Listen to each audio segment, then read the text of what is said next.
Hebreos capítulo 8, esta es la segunda parte. Pondré mis leyes en sus mentes y sobre su corazón las escribiré. Ese es el título que yo me permití tomar del propio texto, del propio pasaje que vamos a analizar en esta ocasión. Y bueno, ustedes recordarán que en nuestro estudio anterior concluimos analizando el versículo 9 del capítulo 8 y vimos que Dios se desentendió. Llegó un punto de la historia en que Dios se desentendió de su pueblo y la razón fue porque el pueblo de Israel permaneció alejado, comenzó a alejarse, comenzó a abandonar el pacto, no permaneció en el pacto del Señor y a pesar de que el Señor, como en reiteradas ocasiones lo expresa a través de diversos pasajes en la Escritura, el Señor los sacó de esclavitud de Egipto y bueno, a pesar de ello, el pueblo siempre cayó en infidelidad. Dice el verso 9, vamos a ver, para tomar contexto, dice, no como el pacto que hice con sus padres, el día que los tomé de la mano para sacarlos de la tierra de Egipto, porque ellos no permanecieron en mi pacto y yo me desentendí de ellos, dice el Señor. Bueno, entendimos que Dios se desentendió de su pueblo porque simplemente dejó que hicieran lo que ellos querían hacer. Es decir, andar en sus pecados y alejados de Dios, que había sido como un padre para ellos. Ahora bien, el hecho de que Dios se haya desentendido de su pueblo por haber dejado el pacto no significó que se olvidaría de su pueblo. No. ¿Por qué? Porque, bueno, si bien es cierto que los dejó ser, se desentendió de ellos, esto no significó que su pueblo jamás tendría que dar cuentas en algún momento de la historia por sus decisiones. De hecho, la escritura nos dice todo lo contrario, nos dice que efectivamente Israel continuaría siendo su pueblo, ¿sí? ¿Por qué? Porque Dios es fiel. Pero, a pesar de la infidelidad del pueblo, llegaría un momento de la historia en que tendría que dar cuentas. Y ocurrió así. De hecho, la propia escritura nos expresa cómo fue que poco a poco llegaron los juicios, dependiendo las circunstancias y el tiempo en que fueron profetizados los acontecimientos en que Israel sufrió las consecuencias de su pecado, de haber abandonado el pacto. Y lo maravilloso dentro de todo esto es que por causa de la fidelidad de Dios, anunciaría un nuevo pacto, algo diferente, algo que no dependería ya de la fidelidad o infidelidad del hombre, sino solamente de la fidelidad de Dios. Y es justo lo que vamos a ver hoy. Dice el verso 10, por lo cual este es el pacto que haré con la casa de Israel después de aquellos días, dice el Señor. Pondré mis leyes en la mente de ellos y sobre su corazón las escribiré. Esto fue una profecía que anunció el profeta Jeremías y que empezamos a analizar desde el estudio anterior.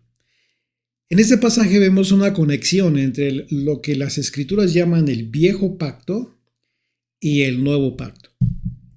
Y esa conexión la vemos justo en esta expresión.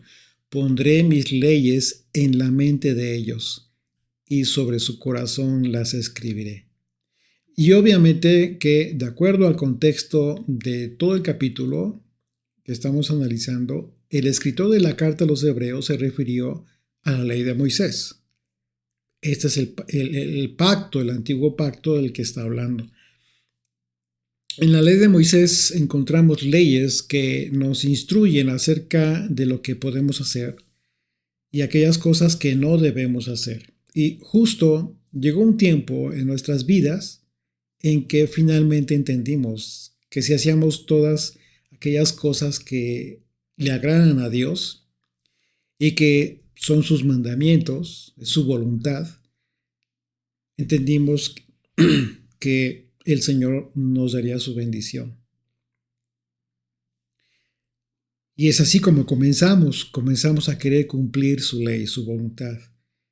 Esto es un aspecto muy importante porque más allá de cumplir de la ley de Moisés a través de la doctrina de Yeshua, de Jesucristo, hemos aprendido que cuando hacemos todas las cosas que le agradan a Dios, pero con un verdadero sentido de amor a Dios y por un sincero amor a nuestro prójimo, entonces en nuestras vidas se ha comenzado a generar un cambio en la percepción de la fe, la verdadera fe, porque comenzamos a vivirla y no nos preocupamos por cumplir mandamientos de forma religiosa. Ya entendimos que cumplir los mandamientos de forma religiosa no nos ayuda a crecer, no nos ayuda a madurar. No estamos cumpliendo la voluntad del Padre.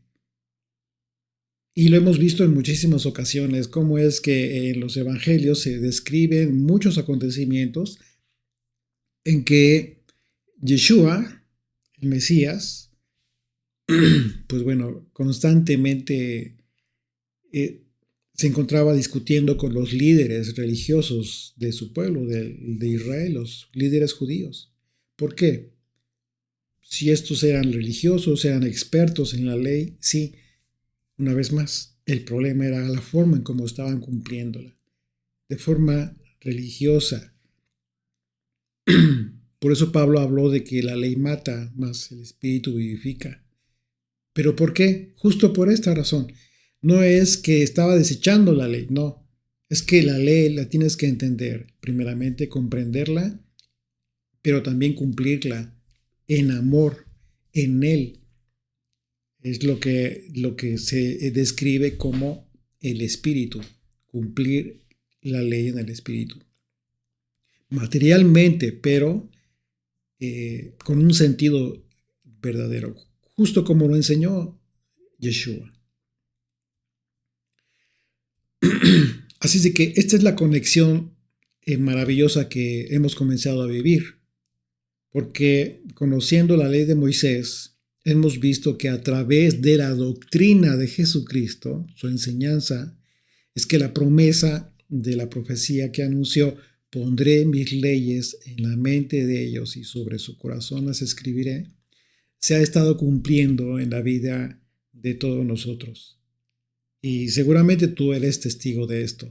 Si tú me estás escuchando, si estás guardando el día de reposo, significa que ya entendiste que esta promesa hermosa se está cumpliendo en tu vida. En el versículo 7 de este capítulo 8, el autor de la carta advierte de un defecto en el antiguo pacto. Y también entendimos que este defecto del antiguo pacto no estuvo en la ley, sino en los destinatarios. Y ese defecto derivó de la condición de la carnalidad del hombre. Ya lo entendimos también. Una condición que le hizo ver al hombre su imperfección ante la perfección de la ley y ante la perfección del único que pudo haberla cumplido sin defecto, Jesucristo, Yeshua, nuestro Mesías. Entonces, por lo tanto, el mediador de un mejor pacto, que es nuestro sumo sacerdote, ha enfocado esta intermediación en el cumplimiento de esta maravillosa promesa. Pondré mis leyes en la mente de ellos y sobre su corazón las escribiré. Una promesa que solo puede cumplirse por el poder del Espíritu Santo. no es a través de tu propia capacidad. Una vez más, esta promesa, esta profecía que se está cumpliendo en muchos hoy en día, no se está cumpliendo por causa de la destreza, habilidad, el mucho amor, como lo dijo en su momento Pedro, por el Señor. No, no es por nosotros, sino por su Espíritu, por el Espíritu Santo, en cada uno de nosotros que hace que amemos su palabra. Y esto es la diferencia de cumplir mandamientos, cumplir la ley, y cumplir la voluntad de Dios, sus mandamientos, pero por amor. Porque hemos entendido el beneficio, la bendición que trae esto a nuestras vidas. ¿Cómo no enamorarse de Dios? ¿Y cómo no amar su palabra? Porque su palabra entonces no solo está en nuestras mentes para cumplirla en la carne con las consecuencias del defecto que ya hemos hablado, que nos está hablando el autor de la carta, sino que este cambio en nuestras vidas es por el que por el que venimos al Mesías, a Jesucristo, a ser de Él. Y este cambio ha generado que se rompa el corazón de piedra que teníamos para darnos un corazón de carne. Y entonces ha comenzado a escribir su ley en nuestros corazones. ¿Por qué? Porque teniendo un corazón de piedra duro, necio, obstinado, Dios no puede hacer nada con...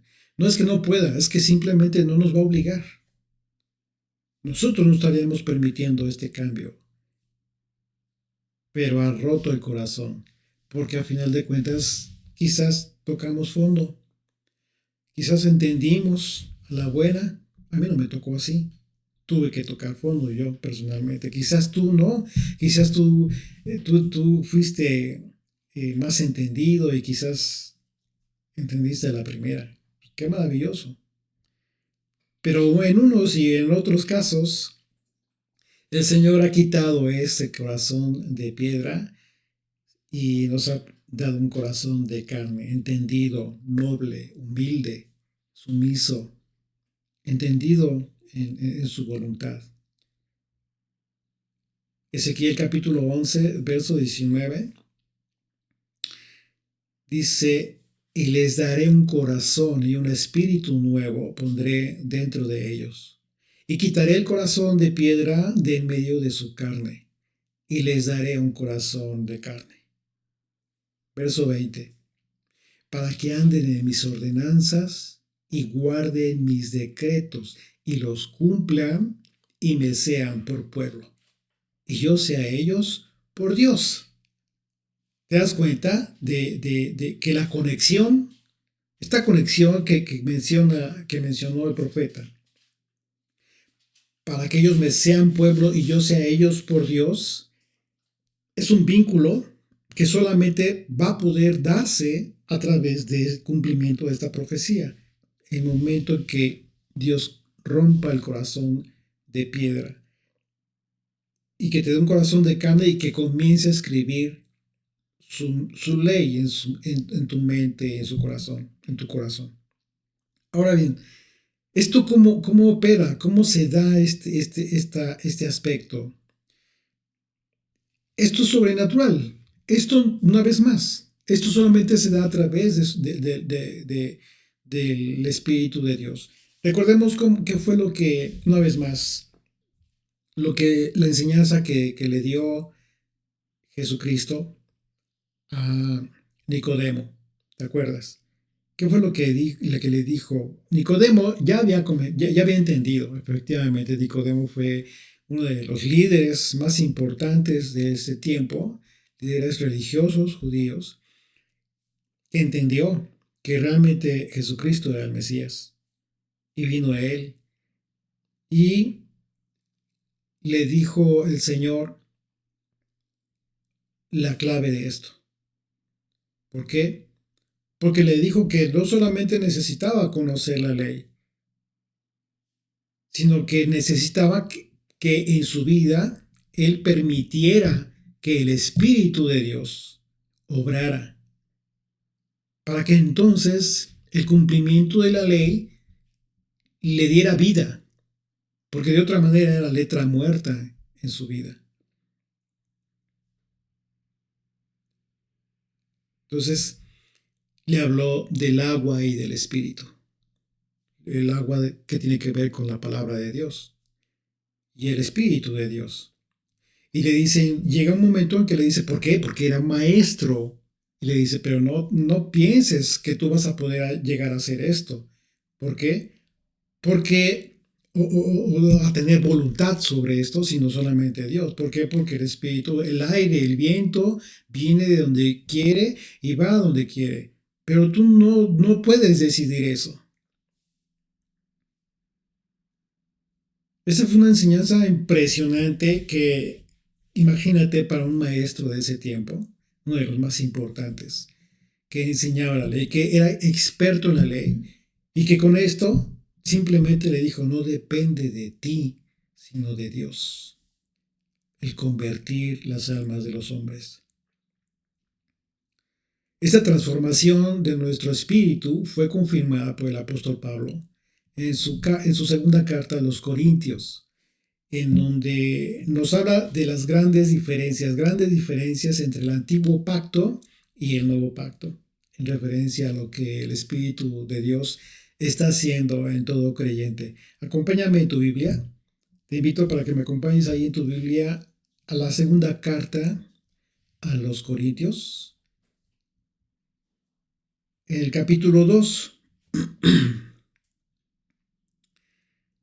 Vamos a leer desde el versículo 1. Vamos a leer una porción de este capítulo para que entiendas cómo es que Pablo nos habla de esta diferencia que está exponiendo el autor de la carta a los Hebreos, y que Pablo la enfoca precisamente en el beneficio y la responsabilidad que tú y yo tenemos. Fíjate qué importante, porque él nos llamó, él identificó la responsabilidad de este nuevo pacto y la adjudicó a todo creyente.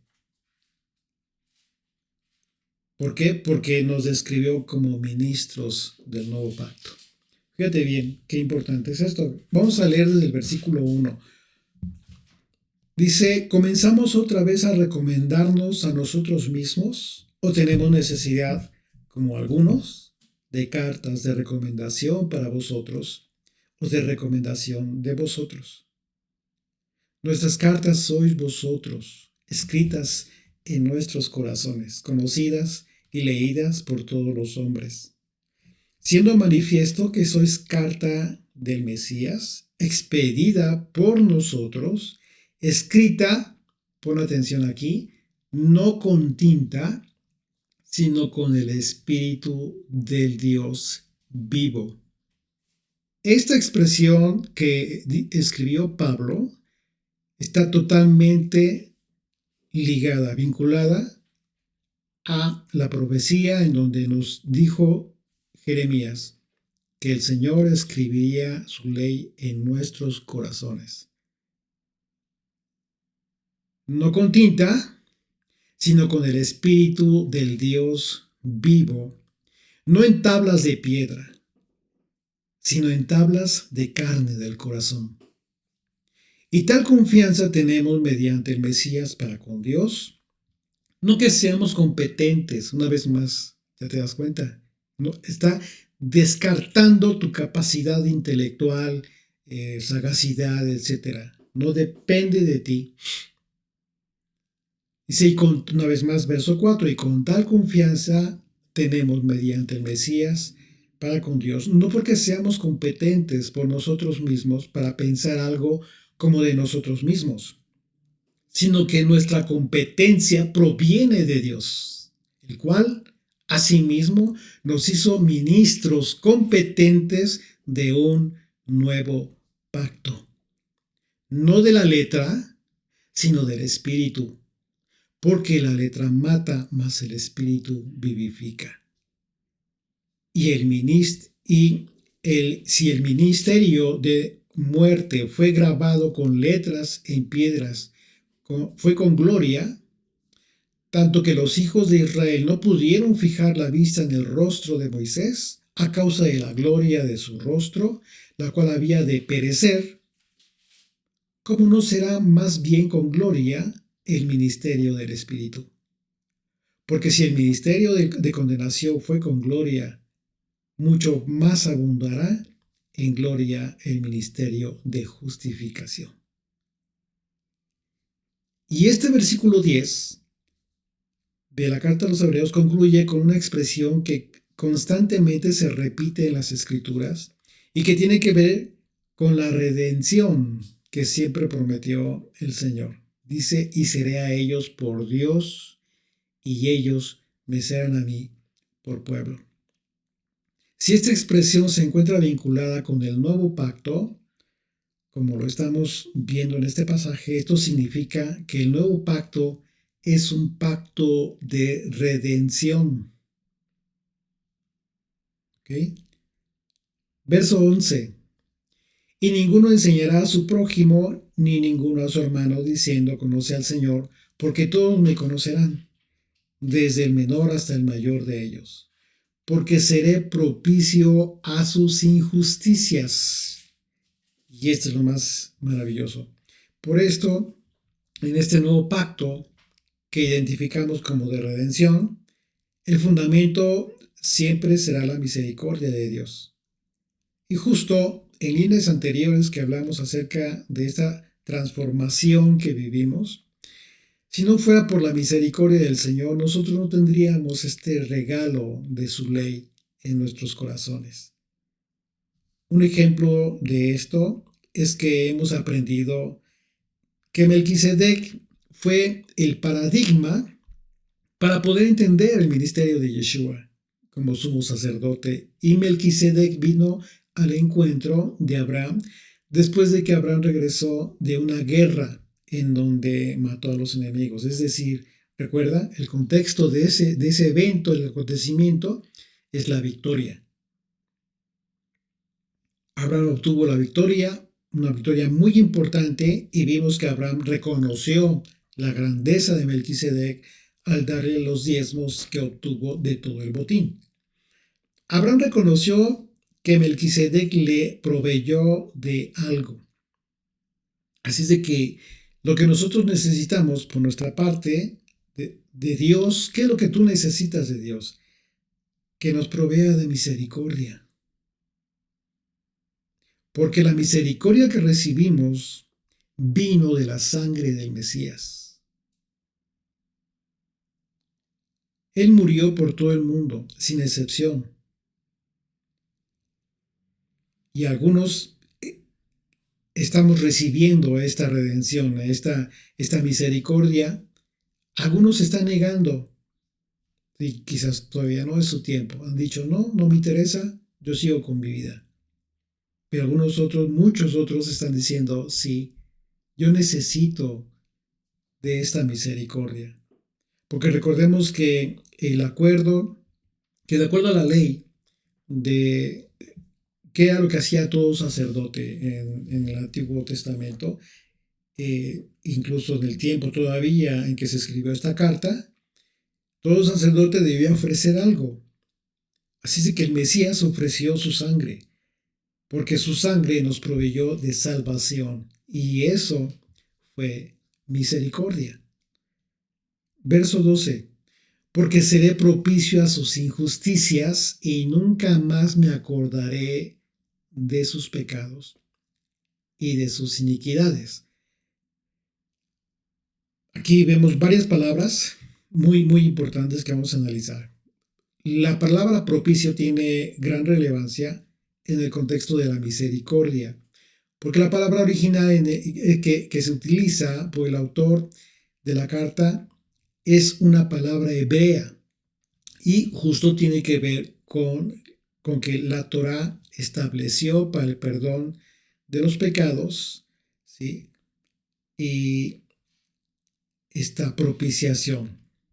Por ello la expresión, porque seré propicio a sus injusticias. Entonces, también hay que entender qué son las injusticias.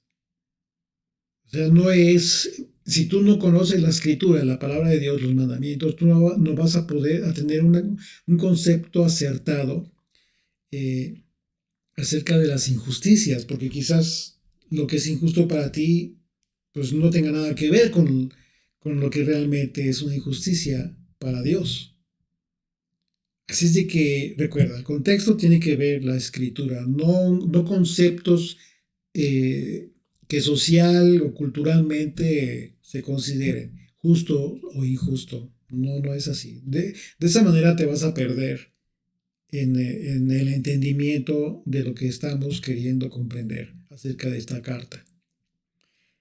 La palabra injusticias, que en el griego es la palabra adikia, se traduce como injusticia legal, se traduce como maldad, se traduce como agravio. De manera que el sentido de la palabra injusticias tiene que ver con la transgresión a la justicia, es decir, la transgresión a la ley de Moisés. Por lo que la conexión con la palabra propicio, tenemos que en el hebreo está relacionada con la palabra propiciatorio y que su raíz viene de la palabra hebrea kafar. Esta palabra kafar se traduce como cubrir, expiar, condonar, aplacar, cancelar, anular. Se traduce como limpio.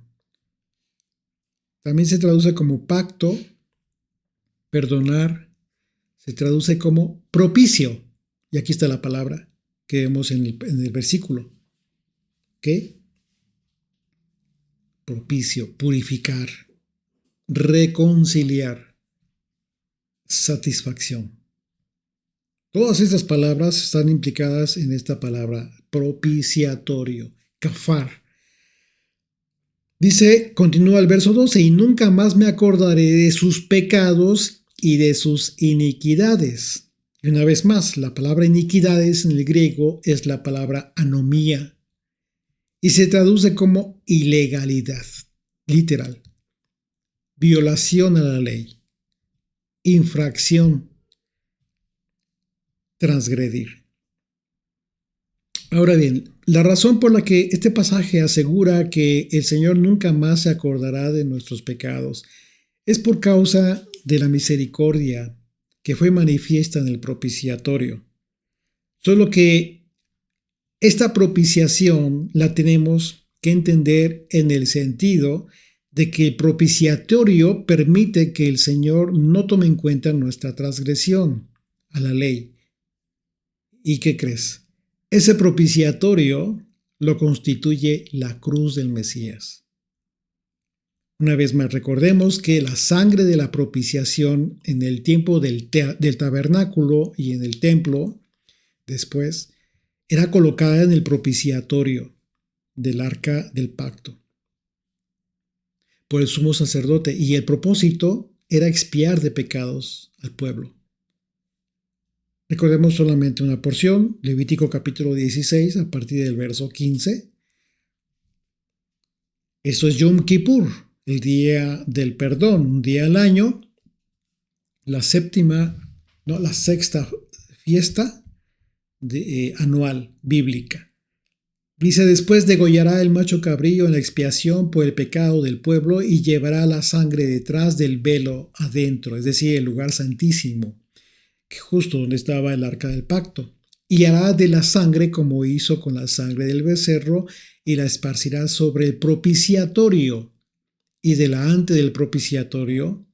Así purificará el santuario a causa de las impurezas de los hijos de Israel, es decir, de las transgresiones y de sus rebeliones y de todos sus pecados. De la misma manera hará también al tabernáculo de reunión, el cual reside entre ellos en medio de sus impurezas. Es decir, algo santo, dice, en medio de sus impurezas. Ahora bien, la pregunta que debes hacerte es, si el santuario celestial necesita ser purificado. Recordemos que todo este contexto tiene que ver con el sumo sacerdocio de Yeshua, del orden de Melquisedec. ¿Okay? Hoy el Mesías, Yeshua, es el sumo sacerdote, ¿sí?, en el tabernáculo celestial. Entonces, nos preguntamos esto. Por supuesto que la respuesta es claro que no. El autor de la carta a los hebreos refiere que las cosas celestiales fueron purificadas con mejores sacrificios que los terrenales. Yeshua, como sumo sacerdote, cumple con el servicio sacerdotal, purificando el tabernáculo celestial mediante sacrificios perfectos. Acompáñame más adelante ahí el capítulo 9 de la carta a los hebreos, a partir del verso 22. Fíjate bien lo que dice. Dice, casi todo es purificado según la ley con sangre. Está hablando del templo. Recuerda que cuando se escribió esta carta, el templo estaba en funciones todavía. Una vez más, verso 22. Y casi todo es purificado según la ley con sangre, y sin derramamiento de sangre no se hace remisión. Fue pues necesario que las figuras de las cosas celestiales fuesen purificadas así, pero las cosas celestiales mismas con mejores sacrificios que estos. Esta es la razón por la que podríamos considerar que la propiciación que fue por la sangre de Jesucristo para perdonar nuestros pecados fue puesta en aquella cruz, como si esa cruz fuera el propiciatorio. La sangre de Yeshua es el único camino por el que podemos llegar al lugar santísimo en el cielo. Porque cuando el sumo sacerdote salpicó la sangre de expiación en el santuario, esa sangre representó justo ese camino, la sangre que nos permite llegar a tener intimidad con el Padre Celestial. Dice el verso 13, al decir nuevo pacto, ha dado por viejo al primero. Bueno, algunas traducciones describen que este pasaje lo describen como que el antiguo pacto, lo describen como algo obsoleto o inútil. Pero eso es un error. Eso es un error porque de ninguna manera podemos decir que el antiguo pacto es obsoleto e inútil. Imagínate. O que ya no tiene ningún valor. ¿Por qué? Porque el pasaje nos dice que ha llegado un nuevo pacto, lo que significa que el anterior pacto se ha vuelto viejo. De hecho, en todo el estudio que hemos estado teniendo, nos hemos referido al antiguo pacto porque llegó un nuevo pacto. Solo que es solo en ese sentido. No que sea obsoleto, eso es un error, eso es una interpretación totalmente contraria a lo que está diciendo el autor de la carta.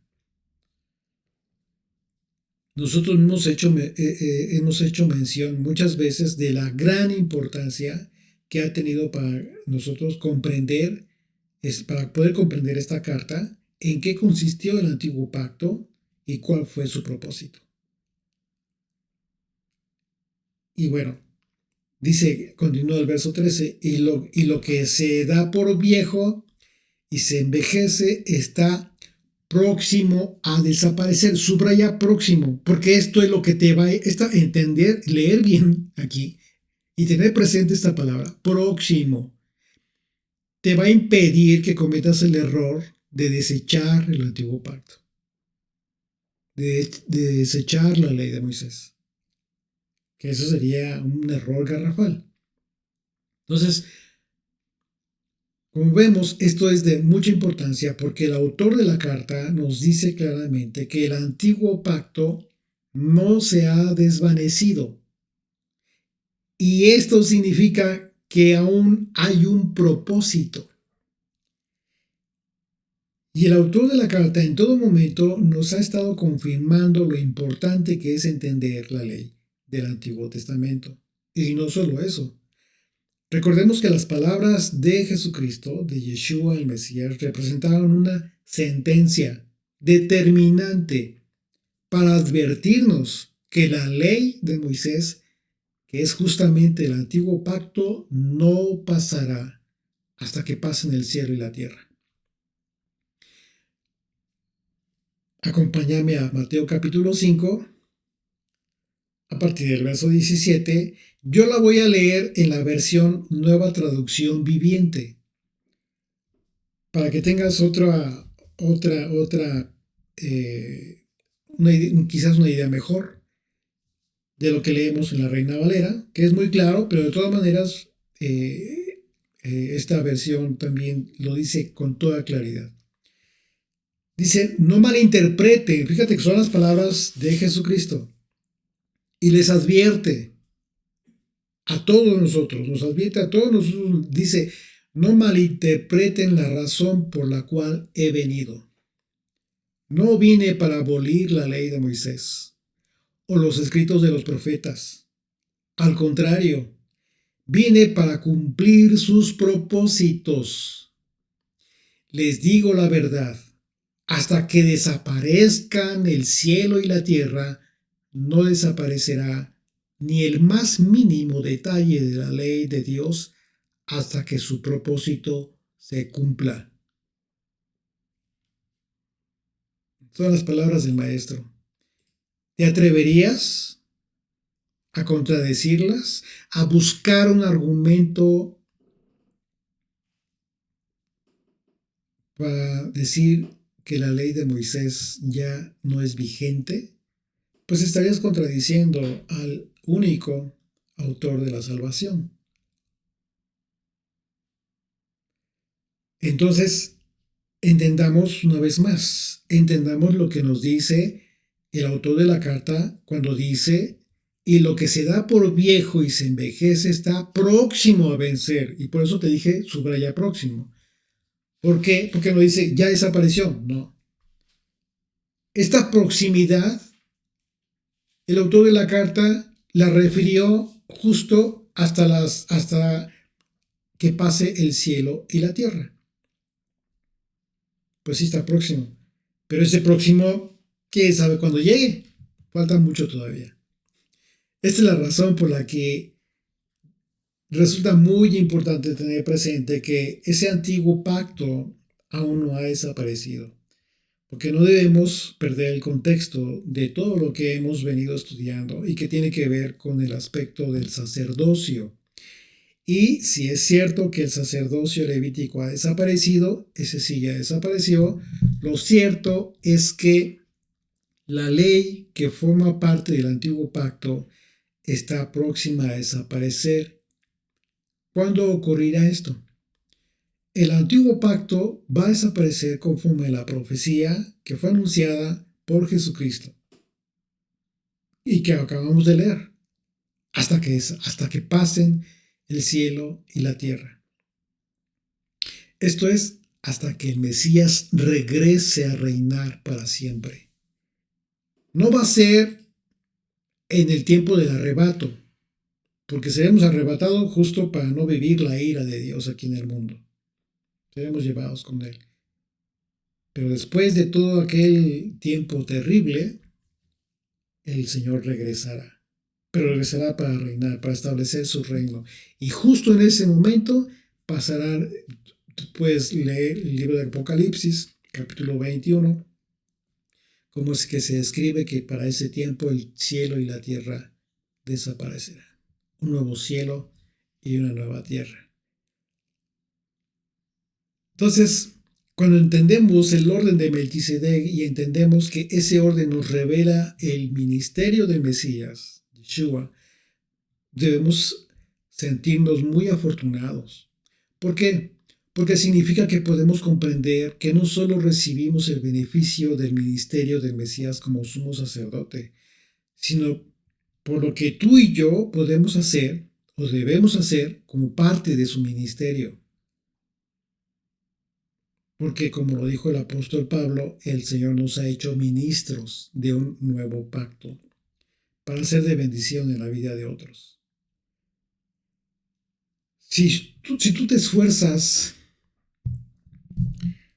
porque finalmente también tenemos que esforzarnos independientemente de que la obra es de Él.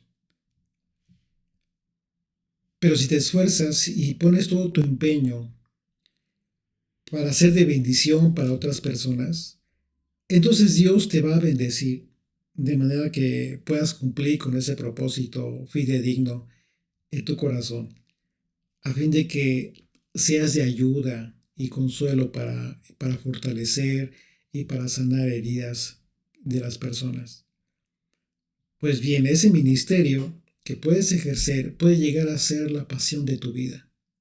Puede convertirse en la pasión de tu vida. Yo te puedo dar mi propio testimonio. El, el compartir la palabra de Dios para mí se ha convertido en mi pasión. Y lo hago con mucho amor. Y es algo que a mí me ha edificado, a mí me ha beneficiado. Yo soy el primero en beneficiarse. Y por gratitud te comparto lo que yo aprendo, lo que yo entiendo. Y oro al Señor para que Él finalmente se lleve la gloria, que sea de Él la gloria, que tú le des las gracias a Él, si es que tú puedes entender, comprender algo a través de este servicio. ¿Por qué? Porque lo hacemos con mucho amor, con desinterés. Así como lo hizo aquella sierva de Naamán, del general Naamán, y así como lo hizo Eliseo, desinteresadamente, con el único propósito de darle gloria a Dios. Ese ministerio que tú puedes ejercer, puede llegar a ser algo muy importante para tu vida, porque habrás entendido lo importante que es tu función dentro del ministerio de Jesucristo, quien funge hoy en día como sumo sacerdote en los cielos. Porque tu ministerio es un ministerio de reconciliación entre Dios y los hombres. Así es de que seamos pues embajadores de Yeshua, el Mesías, mientras tengamos vida. Y el apóstol Pablo, en su segunda carta a los Corintios, escribió esto. De modo que si alguno está en el Mesías, nueva criatura es. Las cosas viejas pasaron. He aquí todas son hechas nuevas. Y todo esto proviene de Dios, quien nos reconcilió consigo mismo por el Mesías y nos dio el ministerio de la reconciliación. Que Dios estaba en el Mesías reconciliando consigo al mundo, no tomándoles en cuenta a los hombres sus pecados. Y nos encargó a nosotros la palabra de la reconciliación. Así que somos embajadores en nombre del Mesías. Como si Dios rogase por medio de nosotros, os rogamos en nombre de Cristo, reconciliaos con Dios. Al que no conoció pecado, por nosotros lo hizo pecado, para que nosotros fuésemos hechos justicia de Dios en él. Amén.